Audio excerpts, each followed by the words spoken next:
University, Alabama State University, Jackson State University, Clark Atlanta, Spelman, Morehouse, Tennessee State, Fisk University, Howard, North Carolina A&T, all the HBCUs from the SWAC to the MEAC to the SIAC, Miles College, you know what's going down, Grambling, Southern, all the HBCUs all around the world. You know the world wanna watch us after fall. Like good news, so the world so good they want some more. Like good food, look at where we are and where we came. Now we all prove that we on what's only right. We love our all black schools. HBCUs.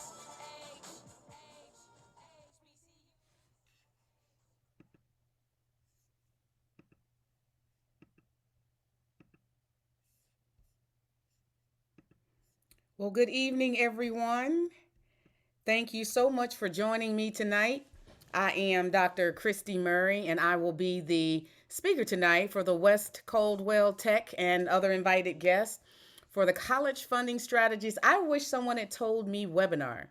So I appreciate you taking the time out of your evening to join me tonight. What I'd like to do tonight is to share some what I hope to be some impactful and useful information with you. And the main objectives of the webinar tonight will be to certainly equip you, students and parents, if there are any parents who have joined us, with strategies to help you get through the college funding process. Whether you want to go to a vocational school or community college or four-year school, understanding some of the basic components of what goes into finding funding for any of those is essential. I also want to make sure I provide strategies on how to search and apply for scholarships and to discuss any relevant information that you may need to be made aware of as a result of COVID.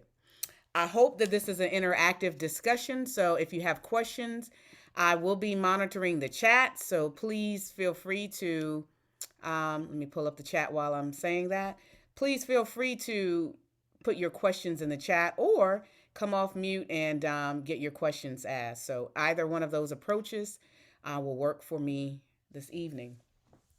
So let me start off by introducing myself. I am the mother of two sons who are currently in school, in college to be exact. And I have a long twisted story about how I got into this work. I'm an electrical engineer by day, but I have a passion for helping students and families navigate through the college admissions and funding process.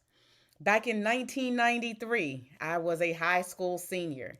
I'm the youngest of three daughters, and my older sisters were twins. They were about a year and a half, 2 years older than me, and they were already in college my senior year when I started having those talks with my parents about which school I wanted to attend. Well, once I started thinking about college, I started going on a lot of different college tours, and I fell in love with Hampton University. I came home excited, told my parents I wanted to go to Hampton, and my mother said, "Well, I don't know about that because Hampton's a private school, Christy, and we already have two daughters in school, and we can't afford Hampton. It's too expensive. So find a cheaper school." I was like, "Well, I really don't want to find a cheaper school. I'm really in love with this school. They have the program I want, etc." So my mother challenged me. She said, "Well, if you really want to go to Hampton, you need to find out a way to get it funded and to make it happen." And that's what I did. So I rolled up my sleeves, and I had the benefit of watching my sisters go through the process and learn from the things they did right and the things they didn't do so well. And I had a system at home. I had a stack of essays, draft applications. I had letters of recommendation that were all ready to go in the event that I needed to move with an application. So one day I'm sitting in one of my classes, and my school counselor comes and she pulls me out briefly. And she said, "Hey, Christy, I remember you talking to me about wanting to go to college and wanting to go to Hampton and major in engineering. What if I told you I just ran across a scholarship and they're looking for individuals who are interested in doing just that, going to Hampton and majoring in engineering? Would you be interested?" And I said, "Absolutely. I mean, you couldn't get more specific than that." She said, "There's only one caveat. Your whole application package has to be ready and sent out by tomorrow. Can you make it happen?" And I said, "Absolutely, on my part. Can you get my transcripts out that quick?" And she said, "We'll make it happen."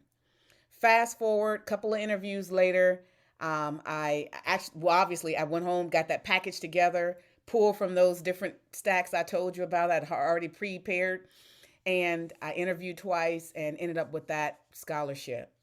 That package came with 4-year scholarship, internships every summer I was in college, and a full-time job when I graduated from college. And I had that whole package the day I walked across my high school graduation stage. And in that moment, I knew that I'd appreciated all the help I received in that process, and that it would be my honor to help other students do the same. So that is what I have done since. I work a 9 to 5. I'm in the oil and gas industry, but I also have other passions like this. And I've written 2 books, one called College Planning Strategies, I Wish Someone Had Told Me, and one is called College Funding Strategies, I Wish Someone Had Told Me. And I wrote these books because I know that there are students, parents, school counselors, family and friends. There are a lot of folks who there's so much information out there, it's hard to synthesize and really get down to the heart of what you need to know. So tonight I'm going to share with you some of my strategies on college funding that I wish someone had told me years ago, but hopefully you'll find some value in them. So these are my 10 strategies listed, and they come directly from my college funding book. If you'll notice in the bottom left-hand corner, you'll see the type of book, the title of the book, College Funding, and a page number. So that when you get my book, because I do believe Ms. Robertson is planning to share both copies of my books with her students. When you get my books, and these slides, if you go to the page number on my slides, it'll give you more information about that topic. So with that being said, I want to dive right in and just tell you, the strategies that I put in my books and more, they work. I have 2 sons, which I mentioned. One is a junior in college. He's also an entrepreneur. And I also have a son who plays Division I football in college. And he also has taken advantage of my tools and tips. He plays football. He's in computer science. And he's an entrepreneur too. And he's also on a full scholarship at Norfolk State University. In fact, he's on a full football scholarship and academic. He also received academic scholarships. So he's absolutely covered financially. So I'm sharing the things with you from 2 perspectives. My own experience as an older high school person from back in the day, but also my relevant experience as a mother helping my children get through this process without having to take out a lot of student loans or go broke trying to do it out of pocket. So if you could indulge me, I'd like to go on a brief journey with you tonight. And I'd like to have the opportunity to, sorry about that. I'd like to have the opportunity to have you join me on this journey as we talk about college funding to make sure that you have the information you need. So on this journey, we're going to cover 5 key areas. We're going to assess your current funding situation, talk about the cost of attendance, making sure that you know how to decipher that. We're going to talk about why you should customize a funding approach or a plan for yourself. And also, we're going to talk about how do you apply for financial aid and what does it mean to look and apply for scholarships. So we're going to get started. And to get started, I'd like for you to do 2 things. If you are a student or a parent of a student, let me know in the chat if you are in what grade you're in, or if you're a parent, what grade your child is in. I love to be able to kind of tailor my talks to where I see the majority of the students, if they're juniors, if they're seniors or freshmen. So let me know in the chat what year you are in school.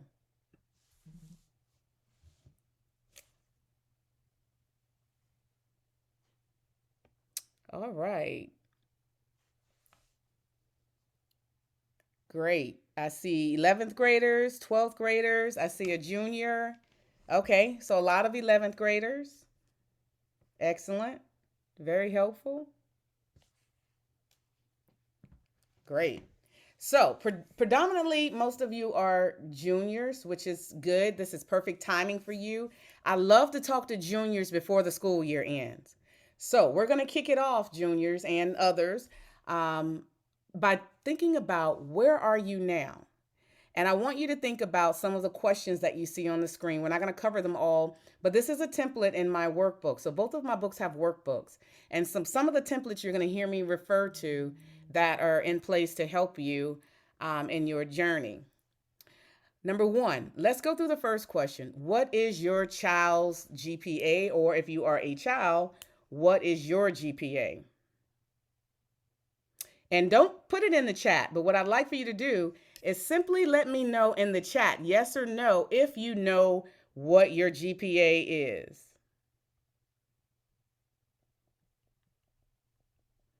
Okay, I'm saying some yeses. Good, good. All right, excellent. So that's where you really want you should always know your GPA after each semester of school. If you don't feel bad about it.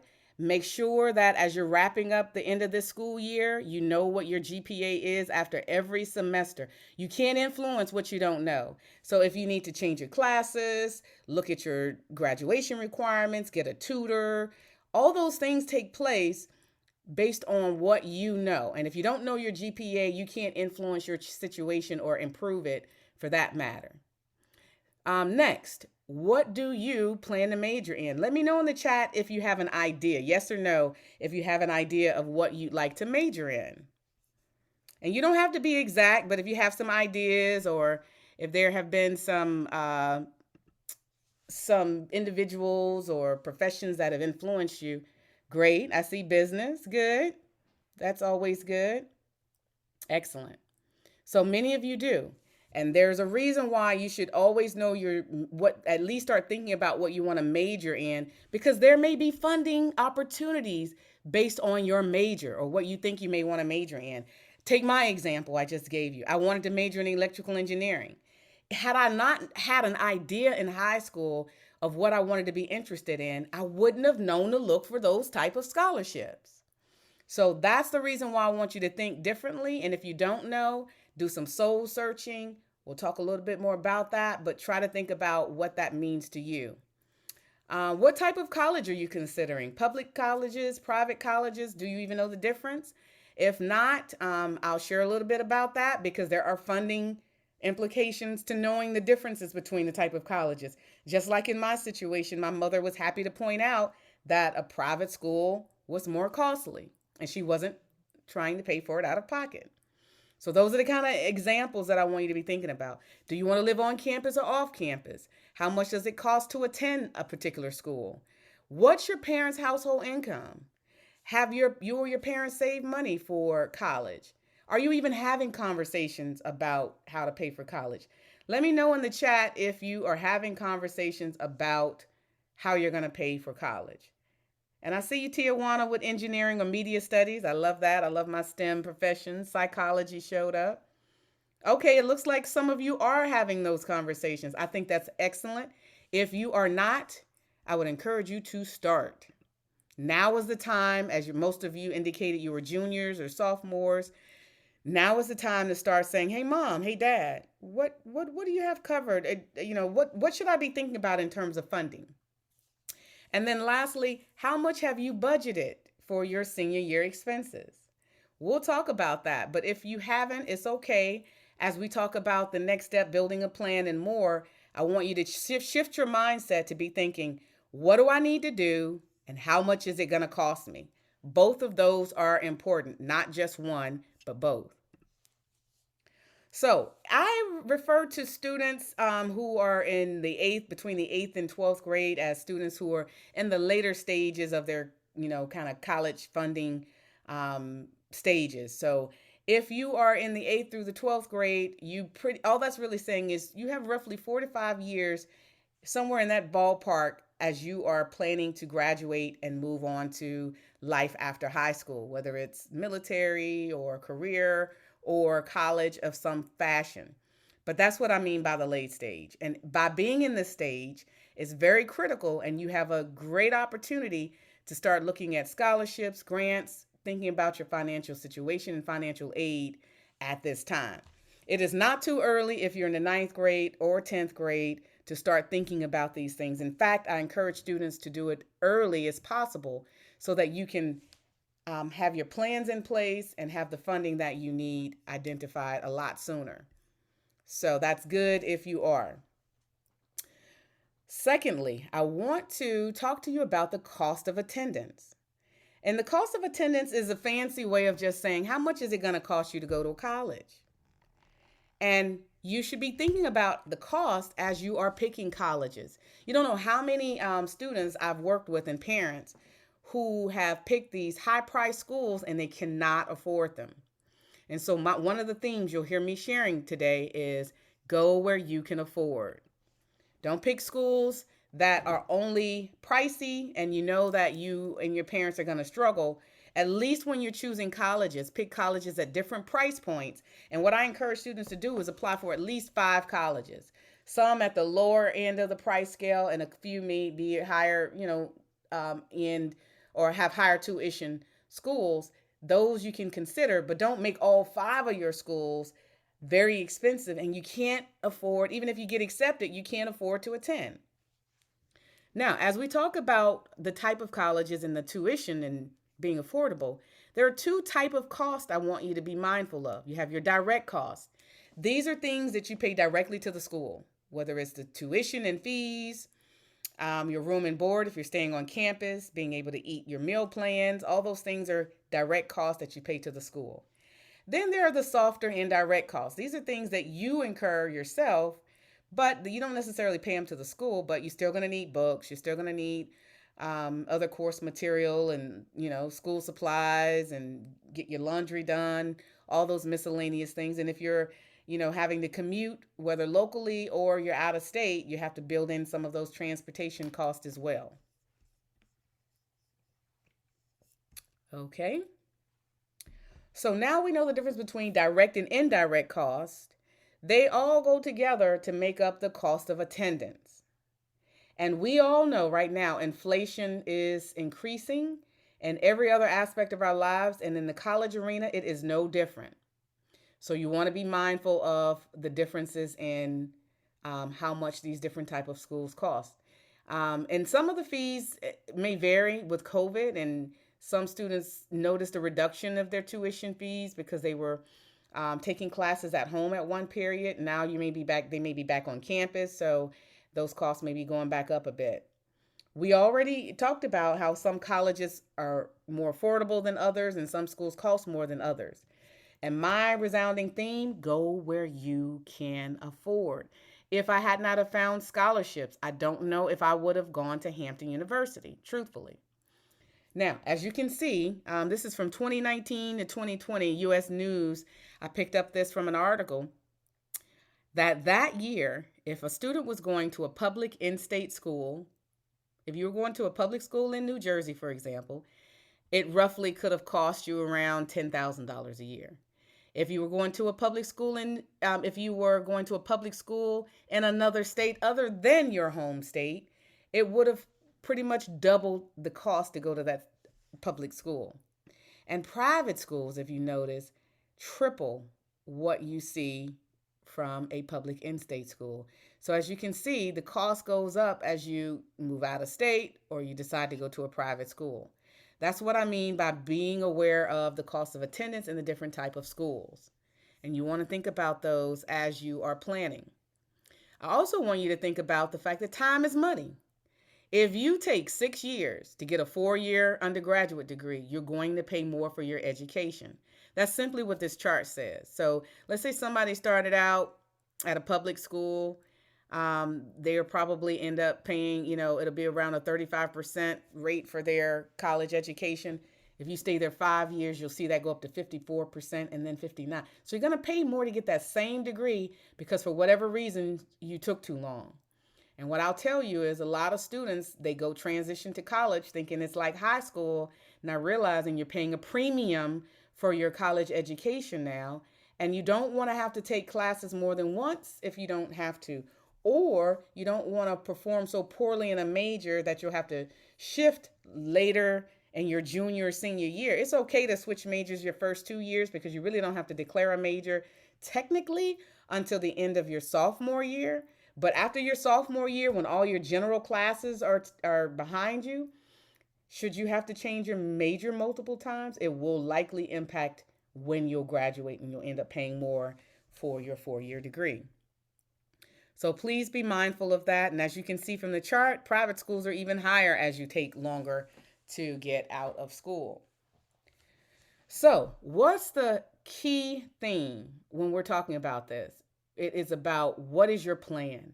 How are you going to identify your situation? Talk to your parents about what you need in terms of funding and what's available. And do you have a plan? Let me know in the chat if you have a plan for college or paying for college more specifically. Because we're going to talk about how do you customize and create a plan that works for you. And I appreciate your honesty, Nakima. I don't know if I had a plan my junior year of high school either, but it's great to think about that now. Same with you, Lourdes and Danny. Great. Thank you for identifying that you don't have a plan, but hopefully when you walk away from today's talk, you will recognize the value in having a plan. I always tell people, if you fail to plan, then you plan to fail. And it doesn't have to be that way, especially when we're talking about expensive colleges and paying for school. So what I want each of you to think about as you're wrapping your minds around, hey, I don't really have a plan today, but I want to have one in the future. I want you to be thinking about this. What would my plan look like? I'm including a template because you all will get access to my books and my workbooks. And so in those, you will find a simple template that will have a simple plan that you can even download and use. You don't have to start from scratch. But it should contain your goals or your tasks. It should outline what type of activity is it? Am I working on my scholar profile? Is it a financial aid action? Is it something I need to do with my high school? Those items, identify those. What's the cost associated with that task? Whether it's like number 5 on the list is take the SAT or ACT test, for example. And this is just a sample one. And it shows it's about $65 to do so. So that means I need to budget for these costs that I'm identifying that aligns with the task that I know I need to take. So whatever your actions are, there may be an equal and opposite cost or equal cost that's associated with that action. Then make sure you specify your start date. When do I need to have this started by? When do I need to have it completed by? And how far along am I with getting it completed? Am I 100%, which means I'm done, or I'm just getting started at 25%? What's that look like for you? And update this frequently, as frequently as you need to get the results that you want. And I will tell you that I use this and many of the templates that I'm going to talk to you about with my own children. And it was a whole lot easier getting through their junior and senior years with an organized approach than not having a plan. Your plan does not have to be complicated. It just needs to be effective. So, what are the different ways to pay for college? So we're talking about having a plan, and now we're thinking about what are the ways to pay for college. You can pay for college out of pocket. So maybe you or your parents have a trust fund or money set aside or a college savings plan, for example, and you want to tap into that to pay for school, you can. You can also leverage parents if you have a cash value permanent life insurance policy where you can actually pull money out without penalty that has grown over time. You can use it. And you can also use your retirement plan. I don't recommend it. I don't encourage it for parents to do that because that's their plan for their future and their retirement. And I think that you should exhaust all other means and opportunities before you dip into your retirement. But that's just my recommendation. Now, also, there are outside sources that can help you. The previous chart that I showed you or list of items was household within your home. Now, are there other entities, other organizations, businesses that can help? Sure, they can. This is where colleges, employers, nonprofits, all those type of entities come into play with helping you to fund your education. You can leverage financial aid. I know the federal government gives out quite a bit of financial aid. There are scholarships, there are grants, And even some employer education reimbursement programs exist to help you. I'll give you an example. Normally, I talk to families and I say, parents, your jobs may offer blah, blah, blah. But my nephew worked at McDonald's. And when he went to college, he worked for McDonald's for 90 days or more. I think you have to work there 90 days or more. But when he went off to school after working there, he was able to apply and receive a $2,500 scholarship or reimbursement. So even those type of opportunities, Target is another great source, but a lot of places that young people work may offer education or scholarships, but you won't know unless you ask. So another theme I want you to remember is closed mouths don't get fed. If you don't ask for what you need, people won't know how to help you. So let's talk a little bit more about financial aid. This is a very common way to get your education funded. Many folks use it. I use financial aid to some extent. I was still eligible for a few grants and other things. So you may have some different opportunities. Now, financial aid simply means money that you'll need or that you can help you pay for college. Money to help you pay for college. The federal government is a significant source of financial aid, not the only source, but a significant source. They give away over $120 billion each year to over 13 million students. And it could be in the form of work study, where you're on campus working and they offset some of your expenses through you working on campus directly. Grants, where state, local, or federal government entities will allow you to take part of a grant program if you meet their eligibility requirements. Then there are scholarships. Grants and scholarships are called free financial aid, free aid, money you do not have to work for or you don't have to pay back. That is what I desire for students, grants and scholarships. And then there's our dear old student loans. Student loans can be quite costly over time, and I want to talk a little bit more about that. This is where the federal government or a private lender could give you money to pay for school, and then you may have to pay interest while you're in school or pay interest once you've graduated from school on that money borrowed, and you have to pay that money back over time once you've graduated from school. Usually about 6 months after you graduate from college, those student loan payments start kicking in. According to the U.S. Department of Education, there's over $1.6 trillion in U.S. student loan debt in the U.S. And I know right now President Biden and others are in heated debate over how to handle the student loan crisis in this country and how to help borrowers out to some extent. There's about 45 million borrowers they're talking about helping. And so the average student loan debt is about $32,000. Well, it was back in 2020, and it's probably gone up a little bit now since inflation has as well, but roughly $30,000 in average student loan debt. So if at all possible, the reason why I'm here talking to you today is so that I want to encourage you to absolutely pursue your educational goals and don't let money be the reason why you stop before you start. And 2, I want to make sure that you're able to reduce or minimize or eliminate how many student loans you need. Let's find some other ways to make that happen for you. All right. This is an interesting chart. I don't see New Jersey on the top 10 list of states that have the highest student loan debt. So that's encouraging. I'm in the state of Virginia. We're not on the list either. So I'm happy to see that. But as you can see here, there are some significant borrowing going on across the country with student loan debt. And so we want to make sure that we do our part. So next up, I would want to talk to you about applying for financial aid. This is an important step for all students who want federal financial aid. It's the free application for federal student aid, and you'll hear me refer to it hereafter as the FAFSA.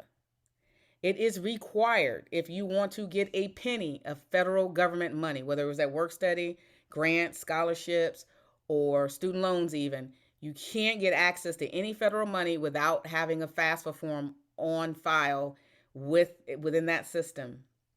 It's used by colleges and universities to determine your financial aid eligibility. How much money do they think you can pay out of pocket? And how much money do they plan on giving you? So both of those are very important distinctions to know how much they think you can pay and how much they're willing to offer you. Every October 1st of every academic year, they open up the new FAFSA application. They update it, make some tweaks. And October 1st of every year, it's ready and available for you to apply for financial aid for the next academic school year. It's free to apply. And I would encourage you, as you are building your funding plan we're talking about, this is something you better have listed on it. Apply for the FAFSA October 1st. Here's why I tell you that. Most colleges give away their funding on a first come, first served basis. So those students who have gotten accepted into the school, that's why I encourage you to apply to colleges in the fall and fill out their FAFSA and get that information in the fall. You're much better positioned to get access to those funds at the colleges before all the money runs out. So in my system, my recommendation is to apply for colleges first and for your financial aid in the fall of your senior year. And then every year after, while you are in school, or if you know that next academic year you will still be in school, you have to do this step. You have to complete the FAFSA for every single year you are in school or plan to be in school. And I get a lot of questions. Miss Christie, what if I have scholarships already? Or like my son, he has a Division I scholarship. We're still completing the FAFSA every year. What happens if his circumstance changes and we haven't filled it out? He may be without an opportunity to get financial aid. So every year, whether you have scholarships or not, complete it. And some scholarships want to know that you have a financial need. And that's only determined sometimes because you have filled out the FAFSA. So if you want financial need-based scholarships, you'll need to have the FAFSA because they're going to want to know what's your expected family contribution, which we'll talk about. The application to the FAFSA itself is pretty straightforward. You apply online, and I've included the link. You'll need to have your tax documents, your parents' W-2s, bank statements, your W-2s if you're working. All those things, you'll need to have those handy when you sit down to apply. You and your parents will need to set up a account and get a FSA ID because you'll have to sign some documents electronically, and so will your parents. And here's the value of thinking about, remember earlier on in step 1 along our journey, I asked the question, what do you want to major in? And do you know what colleges you're thinking about attending? Here's the first way this is important as you start your senior year. The FAFSA requires you to select and add the different majors, or not majors, the different colleges you want to attend so that they can automatically send your FAFSA information to them. If you haven't applied, or if you have no clue as you're into your senior year what college you want to go to, you're going to get to this step and you're not going to be able to send it to the colleges. So you want to make sure you know which colleges at least have 3 to 5 schools. You could have more, you could have less than that. But on average, I share with students 3 to 5 schools that you send your FAFSA scores to immediately. Then you will receive a report.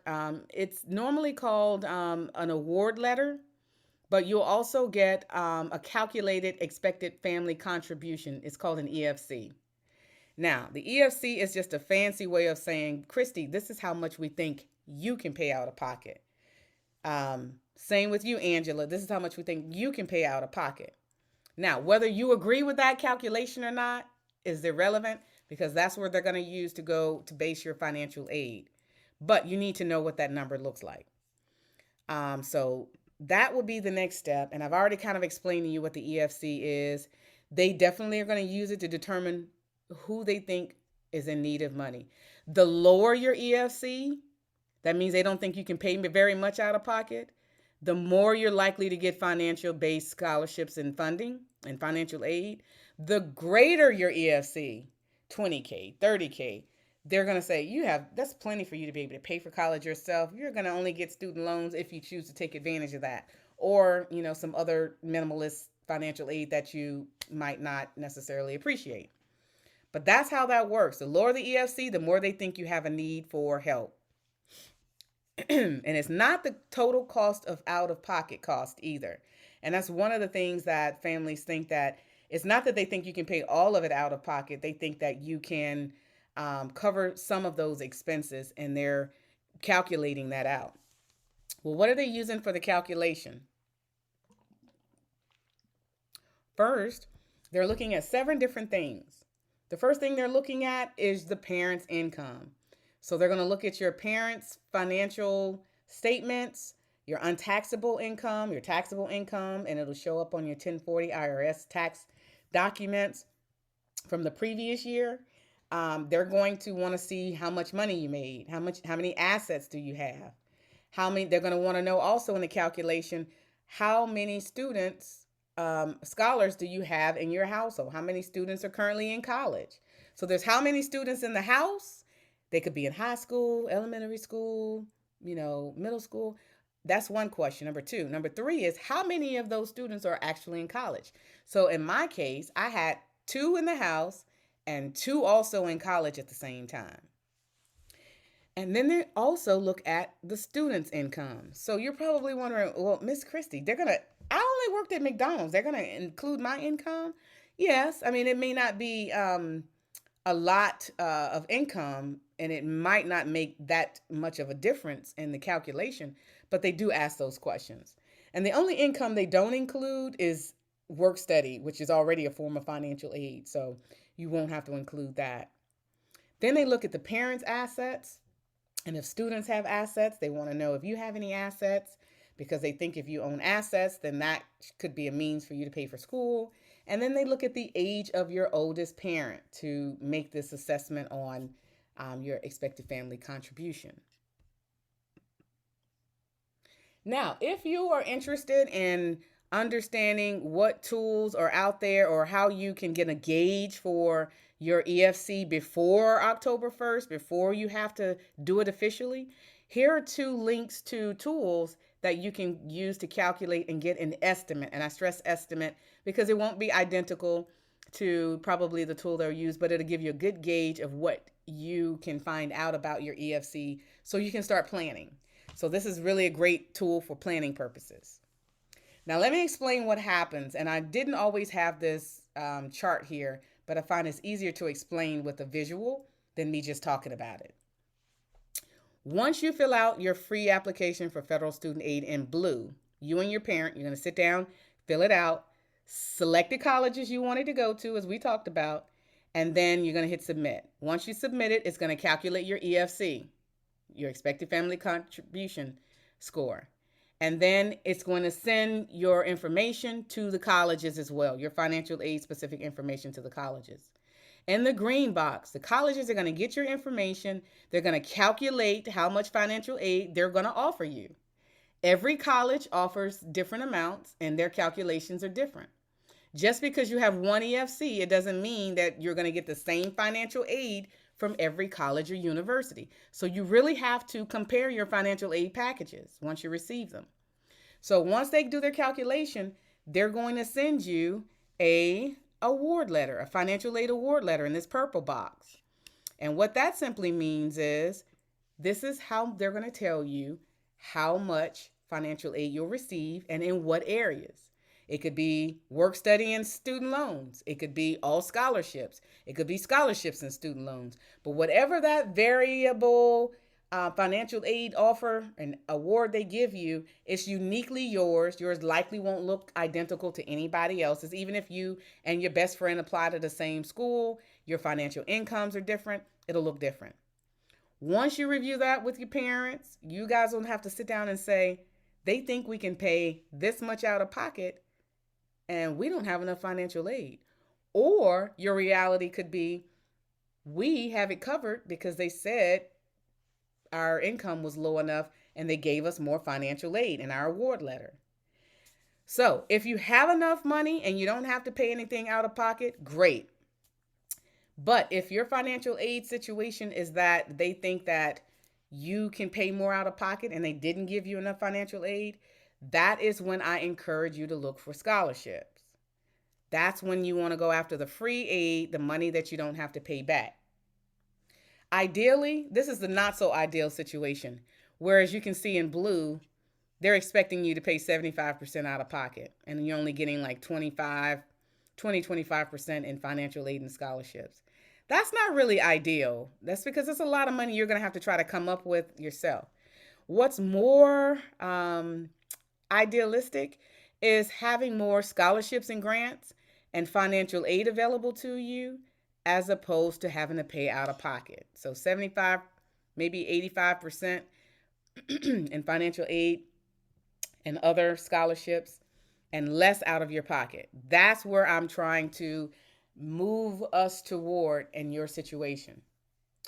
Now, as we talk about that and we want to move you to that ideal state where you have more scholarships than you do student loans or having to pay out of pocket, there are some things I want to encourage you to do as you're looking for scholarships. Excuse me.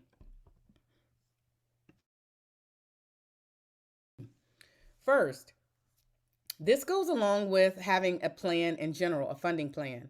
But you should certainly develop a scholarship search plan. It can be a part of your broader funding plan. But every student who needs scholarship should not go into that process blindly.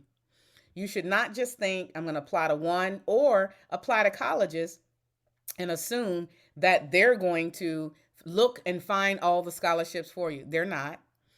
And in some cases, even if you have great academic performance, it doesn't mean that school is going to cover your full cost of attendance or give you a full scholarship. So you need a plan. Have a plan in place that says, I'm going to look for these type of things this frequently, and I'm going to execute it in a certain way. Target scholarships that have large dollar value amounts and smaller ones. Small dollar amounts add up. $500 scholarships add up. So do $20,000 scholarships. So have a variety of scholarships you're willing to apply for. And don't limit where you apply. There are local scholarships in your community. There are national scholarship programs. Excuse me. There are scholarships where you can go to organizations, nonprofits, Greek organizations like sororities and fraternities, all great sources of scholarships. Religious organizations, and even employers, which we talked about earlier. Another key tip for you as you're looking for scholarships, find a scholarship mentor. I met a young lady named Maya Mondeo who I had coffee with one day. She had over $1 million in scholarship awards. $1 million. And I sat down and I had coffee with her and I said, how did you do it? What did you do? And one of the things she said was she had a scholarship mentor. And I said, well, what does that mean?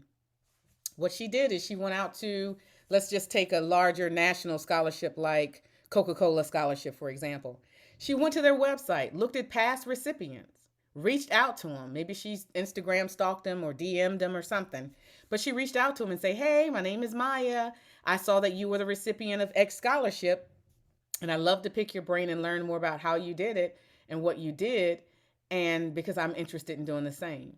And they were willing to help her. And she obviously took advantage of the help and ended up with quite a bit in scholarships. But find someone you can talk to. Again, closed mouths don't get fed. People are out here doing fantastic things. Find a way to connect and leverage them. Don't run from the essays. This is probably the biggest area where I see a difference maker in those who get awarded scholarships and those that don't. One, many students don't want to write, so they get lazy and they don't apply for scholarships because they don't want to write the essays. Two, they don't get anybody to proofread them. They just write an essay and they just wing it and they get disqualified because their writing doesn't look strong or they didn't stay on topic, those sort of things. So pay attention to those as you are seeking out scholarships and don't run from those essays, particularly during COVID when test scores were optional for both admissions and for scholarships. Essays carried a lot of weight. And I'm still hearing from a lot of sources, they're still going to the essays. When everything else is equal between candidates, It is your writing, how you tell the story of who you are, and giving people an opportunity to get to know you, that they actually make decisions about who they want to give their funding to in some cases. Always make sure that you read the instructions and provide the documentation they ask you for. And then track your scholarship progress. Make sure that you track your progress and you're not just sending out applications and then a week later you don't remember who all you sent them to, what it was about. Save that information and put it in one place. Now, I often get the question, well, Miss Christie, what different type of scholarships are there? There are so many different type of scholarships. We already talked about financial need-based scholarships based on your family's income situation and whether or not they think you can pay more yourself or they want to help. Then there are merit-based scholarships. These are academic scholarships that can help you. If you have strong GPAs and test scores, then merit scholarships can be a great source. What if you don't have great test scores, or what if you don't have a financial need? Most students stop right there without recognizing that there are scholarships for students who may play in the band, who may like performing arts, who may like business or in a business club. So there's all kind of scholarships that are out there. And we're going to talk a little bit about that. And then there are military scholarships and athletic scholarships. As my son, he's going to school on an athletic scholarship. I had a cousin of mine who I helped get into college. He actually graduated from Hampton University, but he was in a military Navy ROTC program. It was a scholarship program where they paid his tuition, room, and board all 4 years, and he graduated from college debt-free with a naval commission. So he went into the Navy. He had a job when he graduated, and he did not owe anybody, and he went in as an officer as opposed to an enlisted person. And those are just examples, but I have many, many more examples of students really getting some phenomenal scholarships. So here's what I'll tell you also. I get this question all the time. I don't know where to find scholarships. Where do I find scholarships? Everywhere. Google it. There are scholarships for every major you can think of, whether you are in the STEM profession, if you want to do something in sports. There are so many different types of scholarships out there, you'd be surprised. I posted one on my TikTok channel earlier this spring or earlier this winter, and it was on writing an essay about being a vegetarian. Who knew you could get an essay on being a vegetarian? I had a young lady to give me a call, and she reached out to me because she found my phone number, which is in my books. And she called me and she was so excited that a live person actually answered the phone. I'm like, okay. But she said, hey, I didn't realize you'd answer. This is great. I have some questions. She told me her story. Each one of you have your own unique story. Think about your story and look for money based on your story, not somebody else's story. Here's what she said to me. My father lost his job. We're from India. I'm a first-generation student. I have learning disabilities, and I'm on an IEP program. Now, she shared this in the context of her fuller story, but as she spoke about what it is she was doing or her family situation, I found 5 scholarship types that she should have been applying for that she had no idea that she should be applying for in that conversation. There are scholarships for first-generation students. There's scholarship for international students. There's scholarships for students with learning disabilities. There's scholarships for parents who have lost their income or financial need base, especially during COVID when so many families had such financial difficulties. So, and just in her spending 5 minutes on her story, she was able to get scholarships and get pointed in the right direction. And most of those had nothing to do with academic performance. So that is why I'm saying don't stop looking for scholarships and don't be discouraged because scholarships are everywhere. So where can you find them? Your school counseling office is a great resource. There are many scholarships online for you to take advantage of. Companies, nonprofits, organizations, they have scholarships. Even if you go to my investinothers.com scholarship list, I have some listed. It might be a little bit outdated, but there's a lot of sources of scholarships there also. And the key takeaway here is Whether you're using an online system like the ones you see listed here, CAPEX, College Board, you can always create an account with any of those. And then you could put in your unique situations, and then it will filter out what type of scholarships they think you would be a great fit for. Take advantage of those. Also, since we're talking scholarships, what I started last year because I realized I needed to help so many people get access to scholarships that I'm hearing about in one place at one time, I created a group on Facebook and Instagram, and in both places it's called Scholarships for Scholars. Join on any one of those platforms or send a request and to join, and I post scholarships, internships, jobs for young people that I see come across my network. I try to give you an exclusive view into some of the things that I see and that I want to make sure I push out there to students. So feel free to join. So as you're searching for scholarships, you're going to say, ooh, this would be great for me next year. And you need to start pulling those together in one place. I highly recommend you leverage template 9 in my workbook of templates you'll get. And you track your scholarships in one place. I did this with my sons. And they didn't always appreciate the homework part of it up front, looking for the scholarships, but they did on the back end. You fill out this tracking sheet every time you find a scholarship you think is a good fit for you. You list it over here, the scholarship's name, copy, paste the website link. And here's why. Because you don't want to have to figure out where you saw it at later. You want to be able to quickly get back to it. What's the eligibility requirement? How much money they're offering? When's the deadline? Do you have to write an essay, get letters of recommendation, test scores, etc.?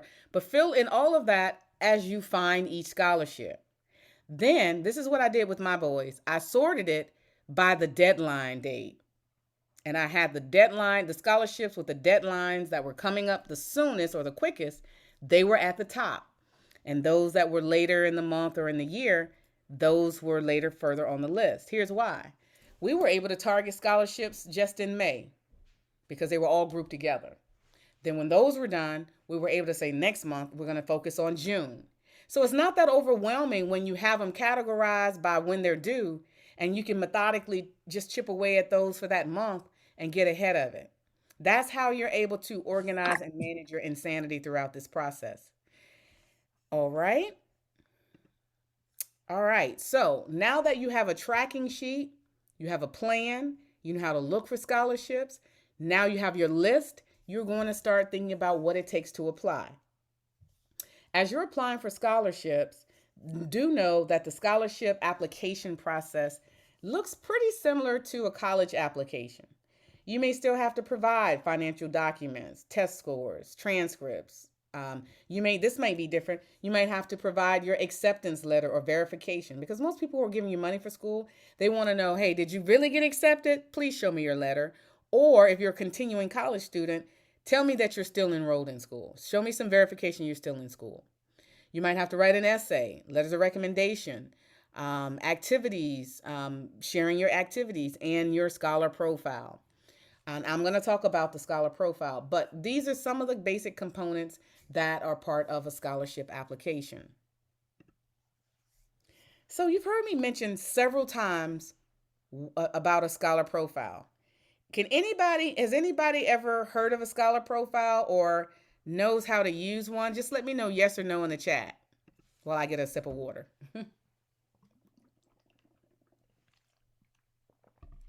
Okay, so I see some no's. Well, guess what? Yes, but you never used it. Okay, I appreciate the honesty. Here's what I'll tell you. This made a difference in so many students that I work with, and them getting admitted into school and other means, and I want to share this with you. All the students that I work with have to complete this. It is the one place where you can tell the story of who you are. And I always tell students how you show up in 3 ways matter: in person, on paper, and online. All 3 of those matter. But for this sake, we're talking about the on paper. This might be the first and only chance a scholarship provider has before they make a decision about your package. So including the scholar profile could make a difference. It's just a 1-page resume, and it tells a quick story of who you are. It's your name and all your, home information, background information. your objective. This objective is important. Let's say if I wanted to go to Hampton University and major in electrical engineering, that might be helpful for somebody to know if they're looking for STEM applicants. So you want to have a clear objective, one line. You'll highlight your educational summary. I go to X high school, have this GPA. I graduate here.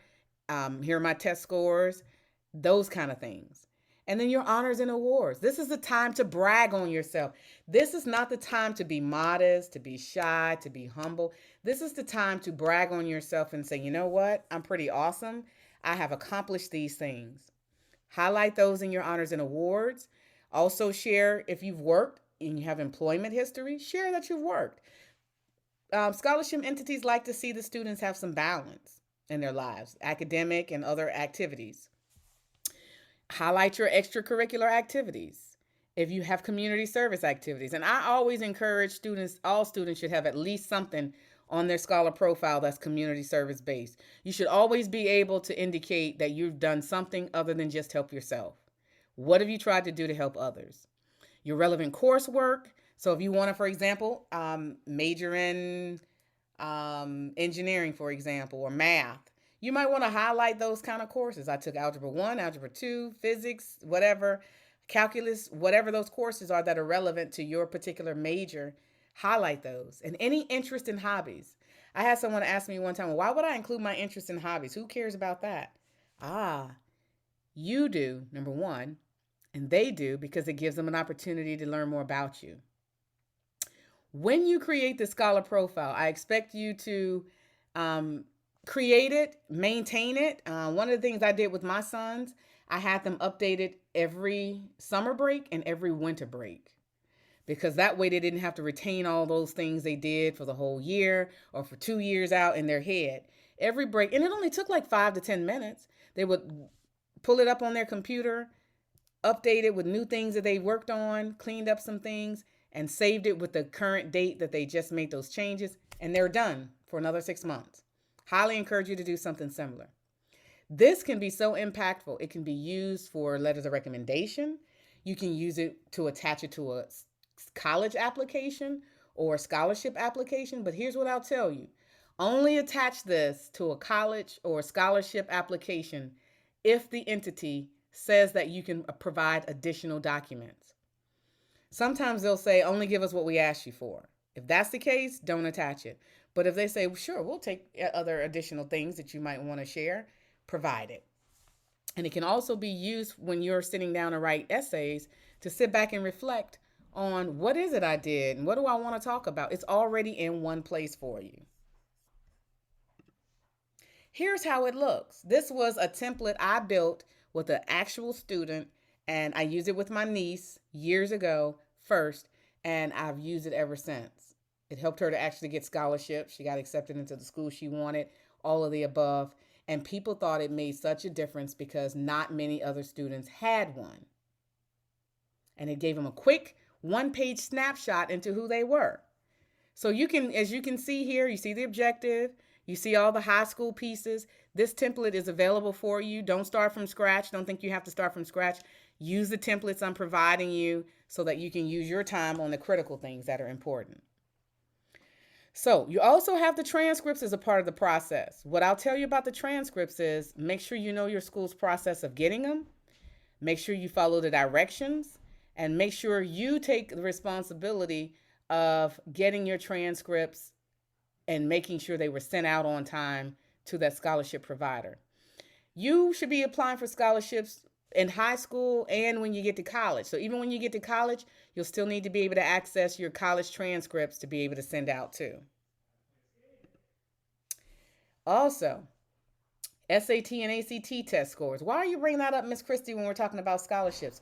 Because some providers still want you to also share your SAT and ACT information, particularly if you're interested in a merit-based scholarship.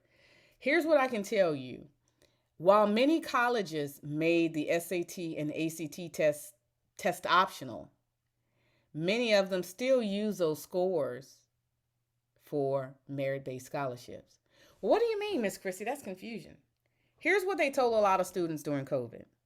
No. You don't need the SAT and ACT test to get admitted into our college.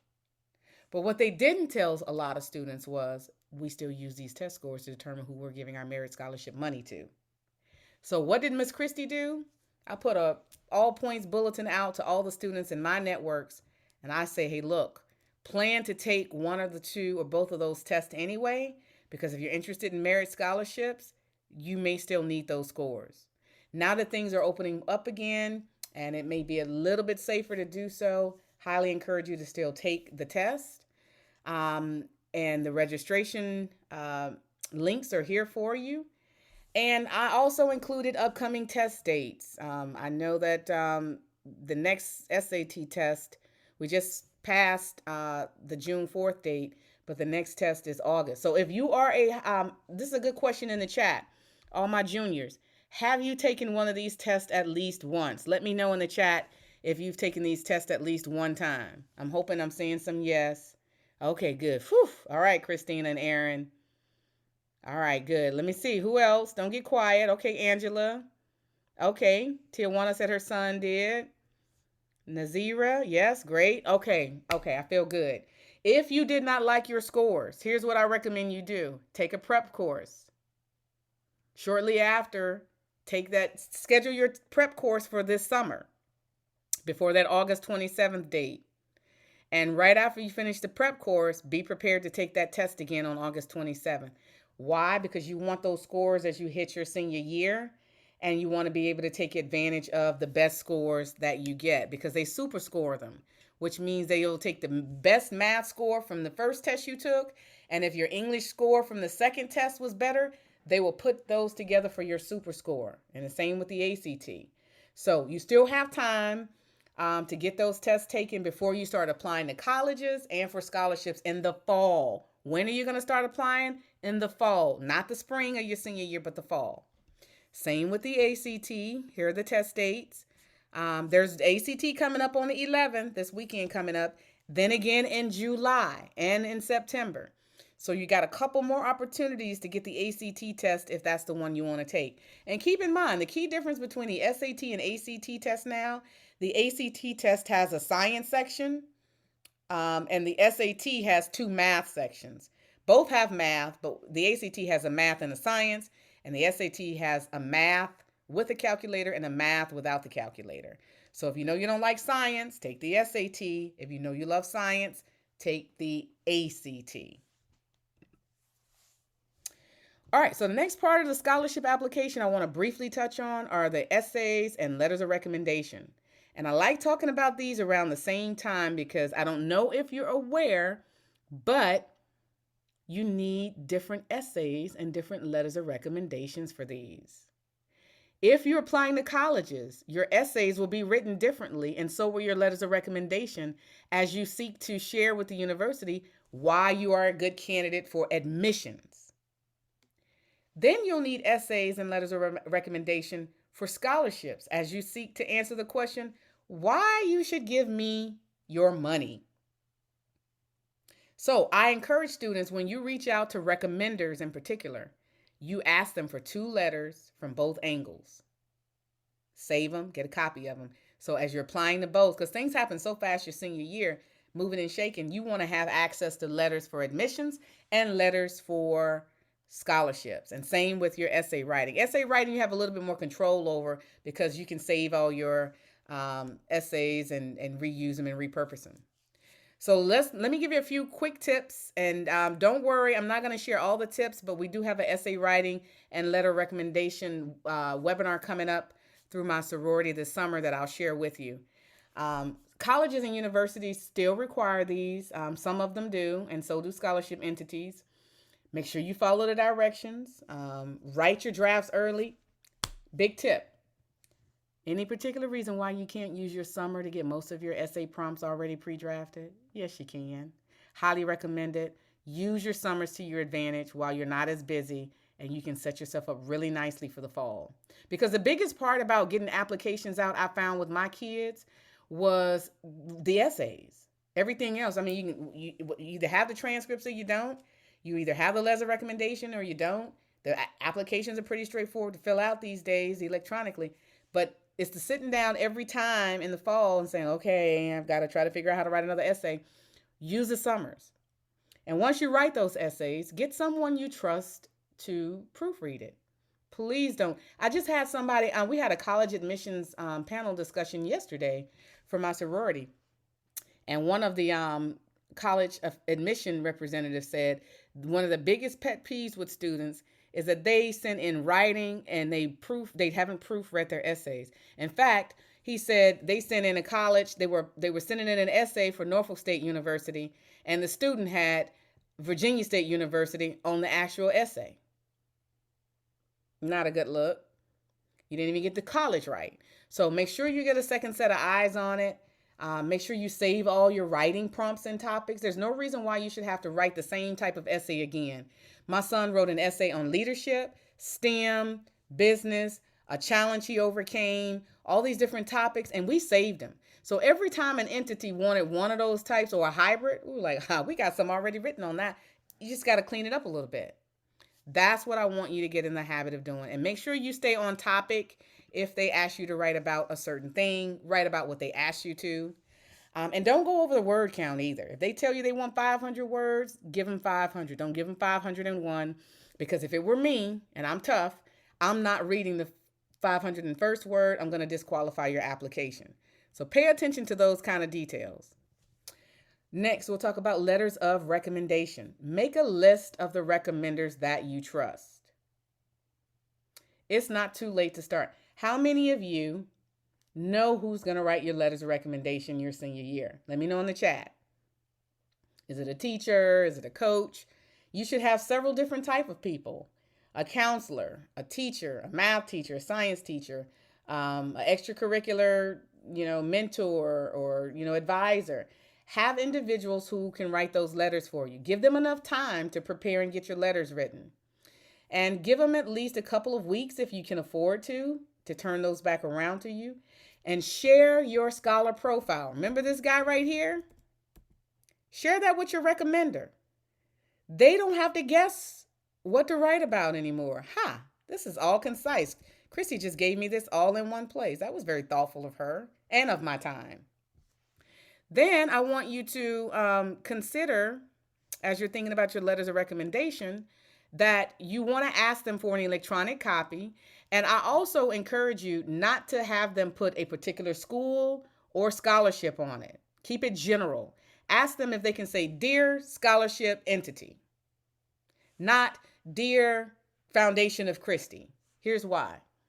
If they give you an electronic copy of the one that's written, "Dear Scholarship Entity," you can save that and you can use that with multiple scholarships. You don't have to keep going back to recommenders, worrying them silly with, the many other students who may be asking, and get their permission to reuse it in the appropriate way. And same with colleges. Don't say "Dear Hampton University." You want to say "Dear College Admissions Department." Then you want to go into have them write the letter, because you can reuse it again. Now, this last tip is always interesting when I share it with students. So, Miss Tijuana, I think you're a parent. I'm going to ask you to come off mute in just a second and help me out with a little example. One of the things I encourage students to do is write their own letter of recommendation. What? Why would I do that? Here's how that'll go. I'm going to be the student. I'm going to say, "Hi, Miss Tijuana. I'm Christie. I was in your English 11 class. Remember me? Great. Well, I'm a senior and I am in the process of applying to colleges and for scholarships. And I would love it if you would write a letter of recommendation for me. Here's a copy of my scholar profile, number one. And I've also pre-drafted a letter of recommendation for you. And I would be happy to send this to you electronically for you to tailor and share more things that you personally experience with me. Here's a sample letter that you will find in the templates that I'm providing you. Now, Miss Tijuana, if you could come off mute briefly and let me know, if you were a teacher and a student had already pre-drafted a letter, it was already formatted, and all you had to do was fill in what you knew about that individual and make it more personal, how likely would you be to write that letter of recommendation? I will do that ASAP, because it has prevented me from a whole lot of trouble and remembering and experience with you. I would appreciate the effort. Thank you very much. And I will tell you that is a resounding, uh, really way of thinking about it, because I talk to school officials, principals. I've asked all kind of adults and professionals, would you write a letter quickly in that situation? And the resounding response is, heck yes, I would. And they would probably get bumped up to the top of my list. I'll give you a quick story. A couple of years ago, a friend of mine, her son was a senior, and he had done some community service work with me, and he wanted me to write a letter. I'm watching, it was a Sunday afternoon. I'm watching the Dallas Cowboys because I'm a fan. They were losing, so I was in a mood. But she called me up and said, hey, my son, would love to get a letter written by you, blah, blah, blah. I said, well, have him email it to me and send his scholar profile. Why? Because he followed my system and had a scholar profile. So at halftime, since the Cowboys weren't doing anything anyway, I went ahead and printed it off, looked at his letter, reviewed his scholar profile, and said, learned some new things about him, and I already knew who he was. And I finished his letter, signed it, scanned it back in. He had his letter back by the end of halftime that same day. So my message to you is, help people to help you.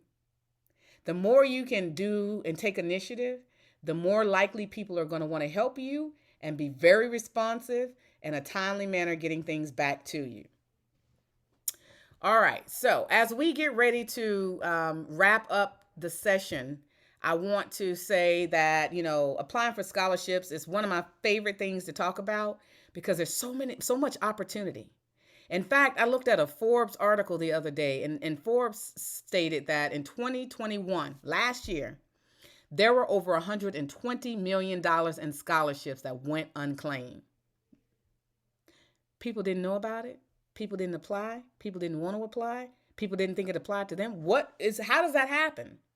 And so I love talking about scholarships because it's free money. You don't have to pay back. And if you're struggling financially, or you just don't want to have to use all your funds that way, it's a great resource. But you have to be willing to put in the work. As you put together your college funding plan and you think about your situation, you've got to know what you want to major in. Even though most colleges say you can wait till your sophomore year to pick a major, Miss Christie does not recommend that. You can change it later, but start out applying with a major, because you can target scholarships for that major. You don't want to miss out on funding opportunities when you don't have to. You can always change it or pivot later. Also, I want to encourage you to think about the colleges that you want to attend. If you're not ready to apply yet, but you may definitely be in a situation where you are thinking about putting together your list. So this summer, you have some homework. This checklist is your homework. You should know at least 2 or 3 things you're interested in majoring in. Research 2 or 3 colleges. Think about putting together your college funding plan we talked about. Making sure you have on there when you're going to complete the FAFSA, which is going to be in October. You should have your FAFSA done. Apply for scholarships. Students ask me all the time, well, Miss Christie, when do I stop applying for scholarships? And you know what I tell them?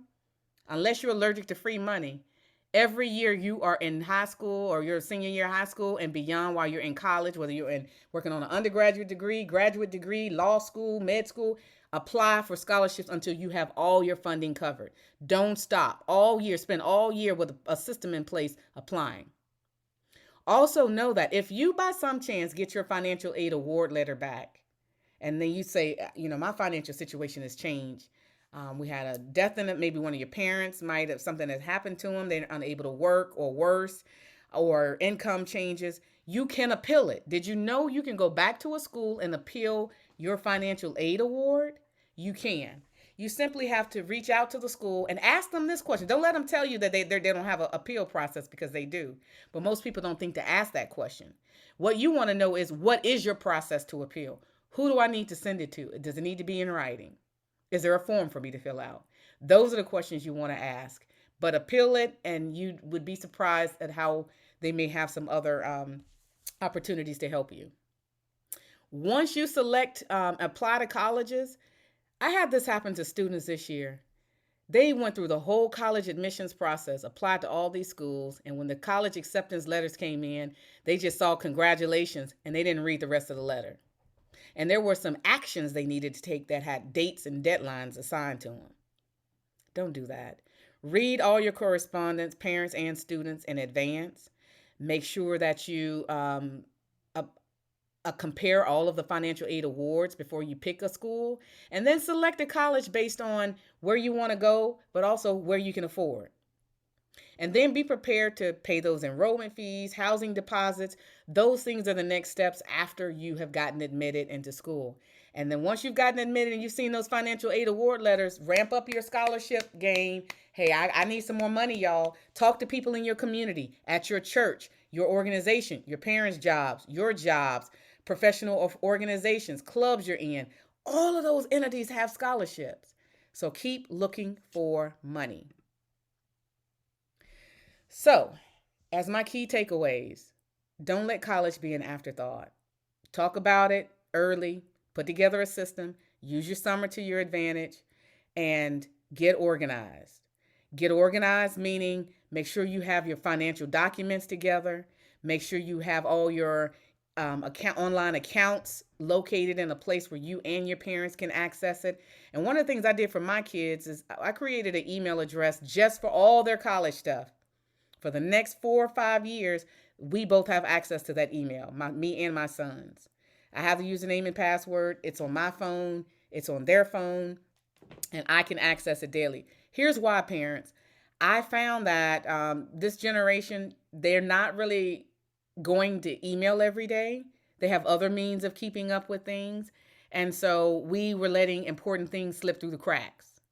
Most colleges and most scholarship providers are using and corresponding via email. So I would encourage you to check it daily, students and parents, especially when you know you got things on the line, you got decisions that need to be made and actions taken. Set it up and use it daily and check your email. And then please don't waste people's time. If you have people out there like a Miss Christie or Miss Tijuana, if she's going to write a letter of recommendation for you, and she says, hey, I need your scholar profile by Friday. Don't give it to her on Saturday or Sunday. Give it to her the Tuesday before she needed it by, or the Wednesday before her deadline. Make it easy for people to help you. And always start with your parents, but always, and your educators and your school officials, say thank you. There are going to be some impactful people who are helping you along the way. And it would be to your advantage to get in the practice of thanking people and letting them know that they don't have to do those things, but you appreciate it. So as I wrap up today, I want you to the link, use the QR code here or the link here. And I don't think nope, I don't have the link in the chat. I thought I had already listed it in the chat, but I will when I stop sharing in just a second. But I want you to complete my survey so that myself and Ms. Robinson with West Caldwell Tech, we can get feedback on how well you thought the session was. And let me know in the chat if you think it would be helpful to have this talk in the fall as the school year is starting, because I usually talk to students about college admissions and funding, but I think it may be great to also have as you're kicking off your school year. And as you are hopefully wrapping up your end of your school year and getting ready for a fun-filled summer, do know that I'm a member of Alpha Kappa Alpha Sorority Incorporated, and we have an essay writing and letters of recommendation webinar coming up on July 31st that I hope that you will join. The link to that will also be in the slides that you'll get tonight. And I also am hosting my second annual virtual Youth College Excellence Summit on August 13th and 14th. Students spend 2 days with me getting filled with, if you think this webinar was impactful, join my 2-day seminar. You will not leave the same. You're going to hear from other experts and students who have been in your shoes and are current college students, sharing some great tips for you. And I also want to make sure that there's an opportunity to share on the spot scholarship awards with students who attend if you're going to spend 2 days with me, I want to make sure there's something beneficial in it for you. So the link to my summit and the QR code are here as well. Again, it's on August 13th and 14th. And always, always reach out to me. Follow me on social media. I'm out here. I primarily use my social media to either highlight positive things or to help students get into college and graduate debt-free. So reach out to me. I'm even on TikTok, y'all, only to talk to y'all students, but I'm on TikTok as well. And we have a host of other videos. So if there's something you need that you didn't get tonight and you need it pretty quickly, my Invest in Others YouTube channel, subscribe to it. I have a host of videos that can help you there as well. So with that being said, I am going to take it off of the video and see are there any questions. If you have any questions, I am happy to answer any questions if you want to come off of chat, or if you want to or come off of mute, sorry, or put it in the chat. I'm happy to take your questions either way. Anybody have Hey, funding questions? I just want to, before they ask their questions, this is Principal Robinson. I want to thank you for taking the time out your busy schedule to make this happen. I'm seeing from the comments in the chat that parents really appreciate it, and they are looking, to for more information this fall. And if we can make that happen, we will definitely make that happen. Again, thank you for your time, and thank you to all the parents that participated. Excellent. Thank you, Ms. Robinson, and thank you for the invitation, and students and parents. Good luck to you. But so the name of my book, Ms. Tijuana, is College Planning Strategies I Wish Someone Had Told Me, and College Funding Strategies I Wish Someone Had Told Me. And Ms. Robinson will be getting, she has purchased copies of the books. I'll let her talk to see if she has any comments on that. So really quick, I purchased my phone is dying. I purchased a copy of all the books to give to everyone who attended this webinar. So make sure I'll meet with your building principal to give them if you were in attendance. And then again, it's a lot of great information. My daughter was able to use it, and you won't be remiss to get the information. So yes. All right, thank you. All right, are there any other questions? I'm trying to share the look in the chat and see if I see any other questions.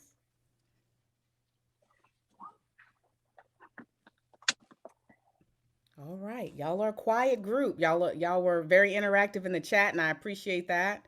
So I'm not going to tie up any more of your time this evening. Jeremiah, is your question, what is funding?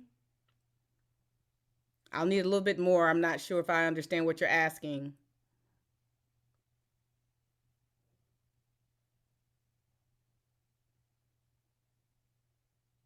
Going into depth of funding, it's how you're going to pay for college. That's what the whole webinar was about. Send me a private message if it's something specific that I can help you with, because I'm not sure if I understand your question.